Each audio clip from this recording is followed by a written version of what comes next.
MDH ಜನ ಮಸಾಲಾ. ಈಗ ಕಡಲೆ ಇರಲಿ, ಹಲಸಂಡೆ ಬೀಜ, ಕಪ್ಪು ಕಡಲೆ ಅಥವಾ ಬಿಳಿ ಕಡಲೆ, ಎಲ್ಲವೂ ಸ್ವಾದಿಷ್ಟವಾಗುತ್ತೆ.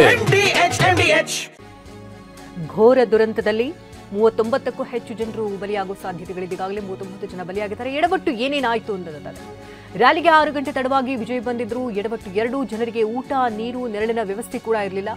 ಎಡವಟ್ಟು 3, ಕಿಕ್ಕಿರಿದಂತಹ ಪ್ರದೇಶದಲ್ಲಿ ಆಯೋಜಿಸಲಾಗಿದ್ದಂಥ ರ್ಯಾಲಿ ಅದು.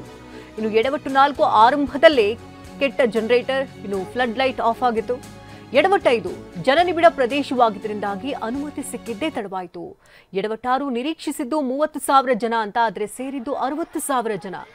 ಎಡವಟ್ಟು 7, ಜನಜಂಗುಳಿಯನ್ನ ನಿರ್ವಹಣೆ ಮಾಡದೆ ನಿರ್ಲಕ್ಷ್ಯವನ್ನು ವಹಿಸಿದ್ದು. ಎಡವಟ್ಟು 8, ಸ್ವಯಂ ಸೇವಕರು ಪೊಲೀಸರಿಂದಲೂ ಕೂಡ ಅಲ್ಲಿ ಕರ್ತವ್ಯ ಲೋಪ ಆಗಿರುವಂಥ ಆರೋಪ. ಎಡವಟ್ಟು 9, ಕಿರಿದಾದ ಸ್ಥಳ, ಆಂಬ್ಯುಲೆನ್ಸ್ ಸಂಚಾರಕ್ಕೆ ಅಡ್ಡಿಯಾಗಿದ್ದಂಥದ್ದು. ಇನ್ನು ಕಂದಮ್ಮಗಳು, ಮಹಿಳೆಯರು, ಪುರುಷರು 39 ಸಾವಾಗಿದೆ. ಇನ್ನು ಸಾವಿನ ಸಂಖ್ಯೆ ಹೆಚ್ಚಾಗುವಂತಹ ಸಾಧ್ಯತೆಗಳು ಕೂಡ ದಟ್ಟವಾಗಿದೆ. ಕರೂರು ಕಾಲ್ತುಳಿತದಲ್ಲಿ ಬಯಲಾಗಿದೆ ಅಸಲಿ ಕಾರಣ. ವಿಜಯ್ ರ್ಯಾಲಿ ವೇಳೆ ಏಕಾಏಕಿ ಫ್ಲಡ್ ಲೈಟ್ ಆಫ್ ಆಗಿತ್ತಂತೆ. ಜನರೇಟರ್ ಆಫ್ ಆಗಿ ಲೈಟ್ ಕೂಡ ಆಫ್ ಆಗಿತ್ತು ಅಂತ ಹೇಳಲಾಗ್ತಾ ಇದೆ.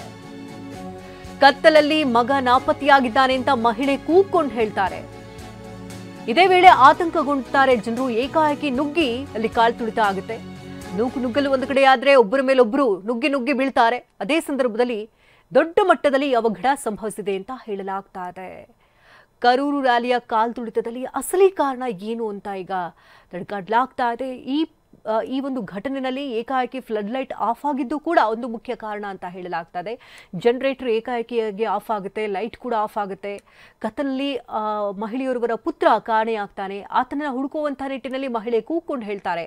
ಈ ಸಂದರ್ಭದಲ್ಲಿ ಇದ್ದಂತಹ ಜನರೆಲ್ಲರೂ ಕೂಡ ಆತಂಕಕ್ಕೊಳಗಾಗ್ತಾರೆ. ಏಕಾಏಕಿ ನುಗ್ಗಿ ಕಾಲ್ತುಳಿತ ಆಗುತ್ತೆ. ನುಗ್ಗಲು ಒಬ್ಬರ ಮೇಲೊಬ್ಬರು ನುಗ್ಗಿ ಮಾರಣ ಹೋಮವೇಲಿ ನಡೆದು ಹೋಗಿದೆ ಅಂತ ಹೇಳಲಾಗ್ತಾ ಇದೆ. ತಮಿಳುನಾಡಿನ ಜಿಲ್ಲೆಯಲ್ಲೂ ಕೂಡ ಚುನಾವಣಾ ರ್ಯಾಲಿ ನಡೆಸುವಂತಹ ನಿಟ್ಟಿನಲ್ಲಿ ಟಿವಿಕೆ ಪಕ್ಷದ ಮುಖ್ಯಸ್ಥ ನಟ ವಿಜಯ್ ಹೋದ ಕಡೆಯೆಲ್ಲ ಲಕ್ಷ ಜನರು ಸೇರ್ತಿರ್ತಿದ್ರು.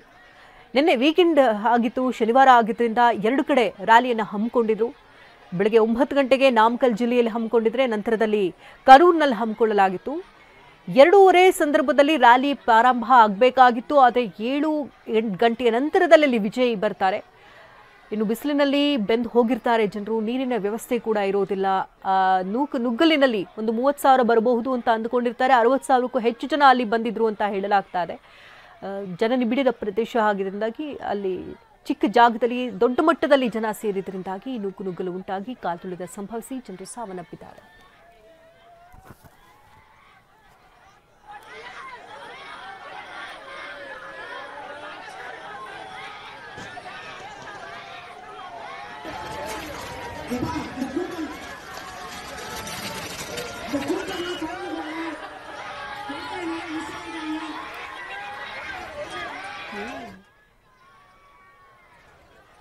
ವಾಹ್, ಯಾಕೆ ಈಗ ಬಂತ ಸ್ವಾದ? ಖಂಡಿತ ಈಗ ಬಂತು ಅಸಲಿ ಸ್ವಾದ. MDH chunky chaat masala life ಅಲ್ಲಿ ಅಸಲಿ ಸ್ವಾದ ತರುತ್ತೆ. ಅಸಲಿ ಮಸಾಲ, MDH.